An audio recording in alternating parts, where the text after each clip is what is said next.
今天给大家分享一道西兰花新吃法。先把西兰花掰成朵，放盐水里泡10分钟，泡好以后再用流水冲洗一下。开水里放几滴食用油，把西兰花焯水1分钟就可以。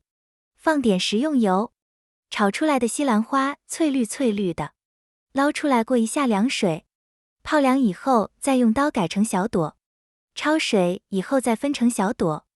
这样可以减少营养流失。多准备点蒜末，再来点小米椒，再来调个料汁，1勺味极鲜，少放点素蚝油，1勺白糖提鲜，胡椒粉，少放点盐，1勺玉米淀粉，加入小半碗水搅匀。处理好的西兰花均匀地摆到碗里，花头朝下，花锭朝上，压得紧实一点。锅里少来点油，油热以后把蒜末和小米椒炒香，倒入调好的料汁，用大火把汤汁烧开，把汤汁熬到比较粘稠就可以了。上面扣一个盘子，熬好的料汁均匀地浇在上面，一盘蒜蓉西兰花就搞定了。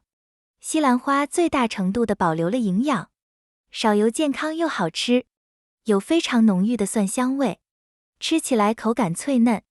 蘸上料汁一口一个，喜欢的朋友可以先收藏起来。